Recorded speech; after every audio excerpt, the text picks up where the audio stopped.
Hello, my name is Jasmine Lee, and I am not your mama's astrologer. Welcome to the week. We are coming off a bodaciously large and in charge full moon in Leo. How was your weekend? Did you feel that? You're probably still feeling it today. Leo is just one of those energies, especially since it's ruled by the sun, that when it is big and bright and beautiful as a full moon, it's definitely going to feel energized, contrasting to the moon, because usually when we think of the moon, we think of sleep and we think of intuition and we think of, the more subtler side of things, the night, the dark. But Leo is all about the sun. So when you bring in that high, fast-paced energy for a full moon, you usually get some antics. So how were the antics this weekend? How are they shaping up this morning? Did you have a hard time sleeping? Are you feeling all of that energy?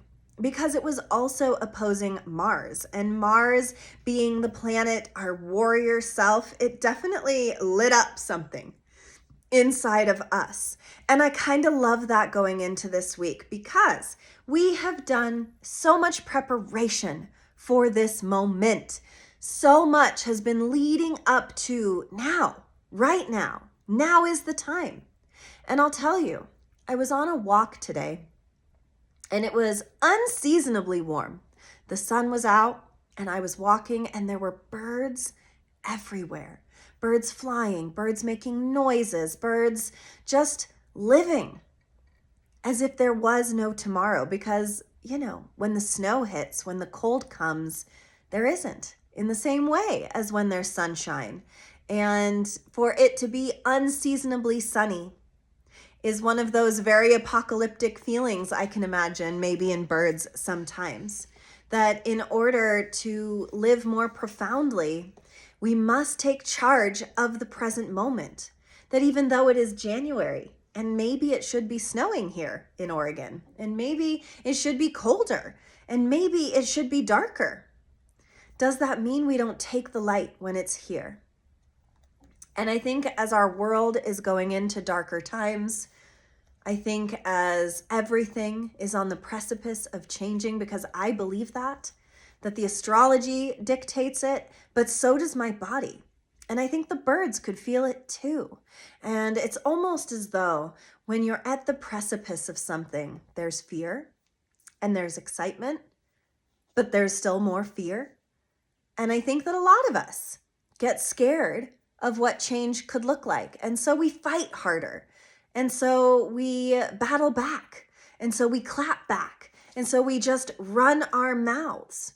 And that's what you've seen all across the board on social media, with everything that's been going on in the news. Everybody is both physically and philosophically pushing back. And the truth is, we need that. In society, we need that contrast to be able to change, to be able to move the dial, to be able to move ourselves and our own iterations, not just our solo iterations, but our global ones forward. There must be tumult and toil and pushback. And so for however scary it is, we have to also hold strong and in faith that humanity can also be beautiful, but keep in our senses and awareness that it can also be dark and twisty and not good. And so if we're carrying the full spectrum of both those things in our world right now, and maybe that looks different from one belief system to the other, from one, conglomerate to the next, it's going to be contrastingly different. And there's always the notion that one is more right than the other. And I will tell you, I always try to err on the side of fairness and peace and love. And I'm pretty sure I know which side love resides. And it's in the middle. Because the truth is, when you go too much left, when you go too much right, when you go too much in any direction, you're bound to cork your neck. Okay, and this 40-year-old knows a lot about a corked neck. Sometimes I'll just sneeze weird and throw my neck out. And that's how I feel about the energy right now. Sneeze too hard, you guys, and good luck with your necks. okay? Because we can't be so immovable and inflexible, because it is when we become stiff and rigid in our bodies and in our belief systems that then we get fit to break, that then we miss the point of being in this world, of being a bird in the unseasonably warm weather. And these weeks have been leading up to this new time in our lives. And this week, Uranus is super in the ball game, having big moves, big conversations. It is a big Uranus week. And I'll tell you that we are in Aquarius season, that loads of planets are in Aquarius, and Uranus rules Aquarius. So it's innovate or die. It is that big, though. It really is. It is your nervous system. Uranus wants to guide us to a new form. And I will say that I've been doing hot yoga, which isn't always my favorite. I don't like being hot. I certainly don't like sweating. I think it's disgusting. But I notice that my body needs to do this. I have to get more flexible. I have to move my body, or else I can become stiff and rigid and in pain. And that's what had been happening to me before I started going to yoga. And now I'm in an in-between where I'm still kind of sore and in pain, because now I'm doing yoga and that hurts, and I'm not super great at it at the start, and working harder to be better at it all the time. And I can really relate that to what's going on in this week, because if you are going to stay the same, if you are going to be stubborn, if you are going to hold your body tight, if you are going to sit still in what I believe in this world right now is a whirlwind of movement and change, then you are going to get moved with the tide instead of being your own tide, instead of being your own wind, instead of being your own full moon. And just like those birds knew that today was a day that they could be present and around and chatty and enjoy that present moment, so too must we engage and embrace the changing times while staying righteously present with what is today. Because Uranus is going to try to move us this week. And boy, should we. Yes, we should.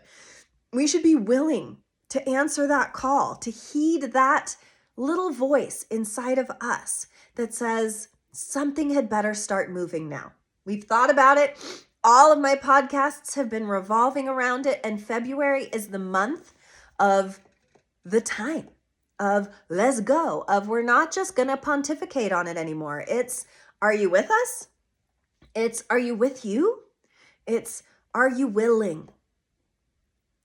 Because the will is what truly helps us to grow, helps us to guide others, helps us to find our peace. It is our own true sovereign will that will move us one way or the other. Because while the world is changing, while AI is doing whatever it's doing, while our friends are believing whatever they're believing, there's always just you. And if you aren't willing to move in the conversation, to move with the change, then you kind of end up getting caught on the tail end of something and being dragged along with it. And that's never the way to go, my friends. I've been drug along a lot of life situations because I was too afraid to make the change that I could see was necessary. And so instead of walking alongside the change, I fell and got dragged with the change. And listen, all roads lead to the change. It's going to happen one way or the other. This world is going to change. You are going to change. But I think the difference is our courageousness, is what makes us warriors, is what makes us choose to be here presently in this world, is what we are willing to be present for, is what we are willing to walk beside. That we cannot just say, I'm just going to watch it. I'm just going to be a spectator. I'm not going to be a part of this, because that's not on the table this year.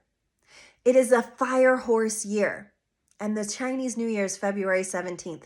You do not shed all of these snake layers that we did this year to say, I'm just going to sit idly by While the world changes all around me, we walk beside that change and we take part in it for ourselves and for each other, because that is how new nations get made. That is how change that's long lasting and better for everybody gets made, is when we all decide to take part, is when we all decide to find that middle of it's not always me who's right and it's not always you who's wrong. That there are sides that can come together, and that ultimately, isn't that the goal? The unfortunate thing is that most times, no, that's not the goal. And I see that a lot in how people fight. I see that a lot in when you are feeling disrespected as a person, where you, me, us, we, where we go with that. Because when we get triggered, because all of our triggers come from a very deep, deep place inside of us. It is our lizard brain. It is the thing that makes us feel unsafe. That is our original trigger, and it never heals. What elevates us higher is our awareness around that trigger, so that when it gets lit, because it's a different trigger for all of us, so we're all getting lit at different times in history. When the flare goes up, when the sparks go up inside of you, how are you taking accountability for that triggering? How are you understanding deeper why you get triggered by this, that, or the other? So I really want you to pay attention to what comes up with mass opinion, with politics, with social media, with your coworkers, with your lovers, with your children, with your friends, because there's a lot coming up for contrast's sake. To mirror what's going on in the world, we mirror it interpersonally too. Sometimes interpersonally, just to ourselves. We're a war inside of ourselves. And what battles are you fighting right now? This is your homework this week. What are the battles you have taken up for recently? And how are you going to work through these? So we're coming off this full moon in Leo opposing Mars, where we put out and show up, and things come to the sunshine, come to the light. An unseasonably warm January day for me on that walk. And the birds say, I'm going to use it. So did you use it? And if so, how did you use it? And then Tuesday, we have big, big vibes because Uranus is stationing direct. It's been retrospective. It's been retrograde, taking a retrospective time, and it's been in Taurus for 7 years. So what has been going on these last 7 years that have really changed you, that have really changed how you view things? Now, it depends on where Uranus falls in your chart. For me, it fell in my house of relationships. And so in these 7 years, I have separated from my husband. I have had a new relationship that is going wonderfully, and everything changed in that house for me. And so who I was 7 years ago, on the precipice of being a single mom, is not who I am now as someone who feels loved and fulfilled in that relationship house. So it is almost this telling of the more you're willing to change, the more you're willing to go through with it, go for it, roll with it, the more healing that can happen in your world when you trust that change isn't always a bad thing, that change can be the thing that gives you everything you always wanted. What if the one thing you've always wanted, the roadblock, was you? That you not making the decision to move with the change that was trying to give you that thing. And then come the stories. Why does this always happen to me? The same thing always happens. I meet the same assholes. I end up in the same job situation. My boss always does this. My kids are always doing this. If there is an always statement in your day-to-day reality right now, it's time to change it. Because if there is something that always happens to you, it is you. It is the immovable you inside that says, I'm not going to take the sunny day and roll with it. I'm going to still hunker down and get ready for the winter time because surely it must come. And then you don't get to enjoy the sunny day because you're worried about what that sunny day is going to mean for tomorrow or next week or the next. And so you stay safe. You stay in the corners inside of yourself that have classically kept you safe. And now the Uranus is going direct and it's ending this chapter in Taurus, which was all about how we feel safe, our resources, our money, our safety sector, our nourishment. That's what's really been changing over these 7 years. And now as we say goodbye to that, and at the end of February and April, Uranus will move out of Taurus and go into Gemini. It's going to be a totally different scene. Change, change, change. And then a little bit of change on the side of a little more change. And then Thursday, Mercury is going to square Uranus. And so our thoughts are going to have this showdown with Uranus, because Uranus says you got to change. And our thoughts say, whoa, this is my operating system, son. I don't want to.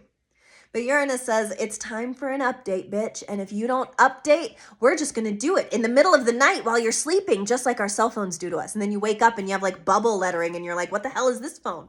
I didn't ask for that. And Uranus says, I don't care if you asked for it. That's what you get. That's what you get.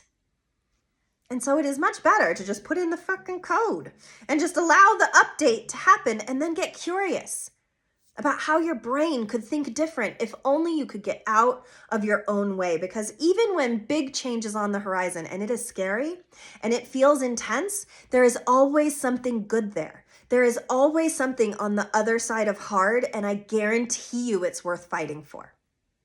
And so, no big deal. That's Thursday. And then Friday, Mercury moves into Pisces, which Mercury doesn't love being in Pisces. Pisces rules that 12th house of spirit and sleep and the other realms. And so communications are going to get harder. Clarity is going to be, harder to come by. And our communications are all of a sudden going to feel much less stable. And we're going to have a Mercury retrograde here in Pisces at the end of February, just as a little warning sign to you. So whatever starts coming up at the end of this week is going to be indicative of what our Mercury retrograde is going to look like. So double check your calendars. Make sure you're speaking slower. Make sure you're not overbooking yourself, because Mercury is not happy in Pisces. It is very unclear. And clarity of thought is part of how we move forward in the world. So we've got all this big change energy and our thoughts are at a disadvantage. So that's vibes, isn't it? And then we end the week Sunday with Venus squaring Uranus.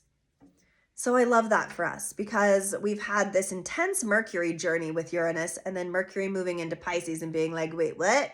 The moon has squared Uranus, also being in the other sign of Aquarius. So it's like there's been loads of questions around our changing selves, our changing mind, our changing feelings, and our changing love sectors of what nourishes us, of what can be beautiful, is going to be changing and moving and shifting. And Venus is going to say, no matter what happens, we must seek the beauty, the helpers, the lovers of the world to move through all of this energy. And I recommend many walks, because I always believe that when something big astrologically is happening, like Uranus making all these moves, it can be scary. We can't always be like the birds who just roll with the present moment. When that present moment gets too overwhelming to sit in, we must go on a walk. We must move our physical selves to help integrate our mind selves and our heart selves and our soul selves.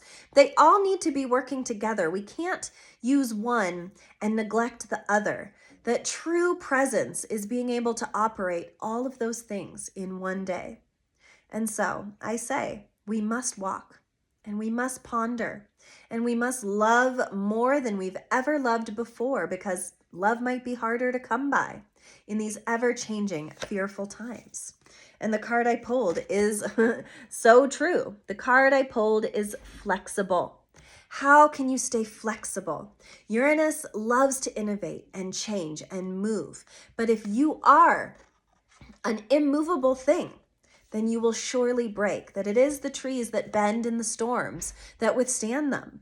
It is the ones that are brittle and malnourished and stubborn and stuck in their ways that are the ones that break and crash down on your house. So put that in your pipe and smoke it.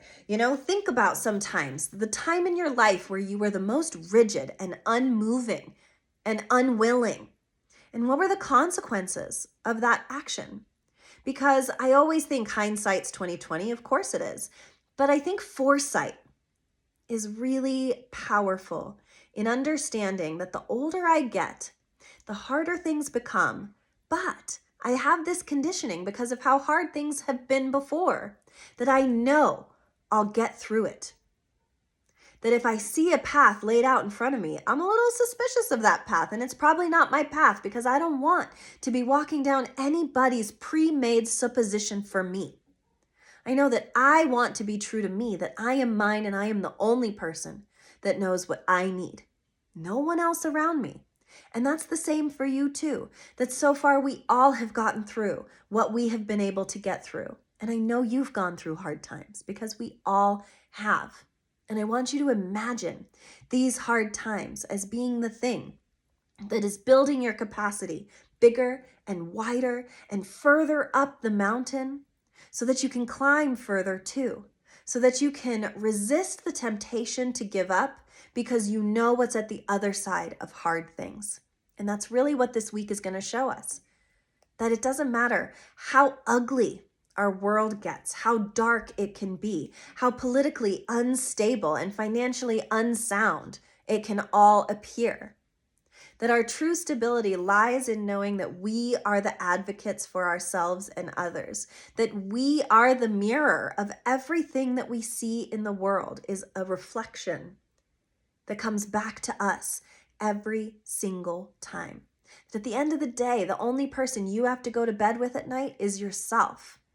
And so we strap on that warrior spirit and prepare for the change. I think of, I read so many historical fiction novels and always those moments before war or those moments before a moment that changes history, and the preparation and the armor that one puts on and the food that one eats and the sitting by the firelight knowing that tomorrow nothing will be the same as yesterday.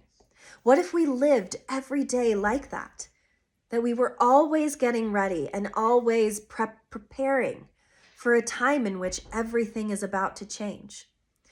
And in so doing, we put on our proper armor that works best for our way of living. But then we also let go to the fact that maybe it's the way we've been living that was the very problem to begin with. It is a deep time to get right with yourself and your belief systems and what you're choosing to keep and what you're choosing to stand up for. And it's so funny because Marie Kondo just popped into my mind. If it doesn't spark joy, don't keep it. Well, that's the same for your insides too. If it doesn't spark joy, don't keep it. If there's some limiting belief that you have about others or more importantly yourself, and it ain't sparking joy, Uranus is here to shift it. You just have to trust it. Thank you so much for listening. Please like and subscribe and share and all of the things. This momentum, I feel it. I feel it in my business. I feel it in the world. I feel it in you. I feel it in all of us. We all just have to put on our armor and be ready to go out into that big bad world and make a change. Because that's really what we're all looking for deep down, is an excuse to make the change. So don't wait for the excuse anymore, because the astrology is here, so you might as well start walking that path. And I will see you next week, where more big moves be happening, so stay tuned. Thanks so much.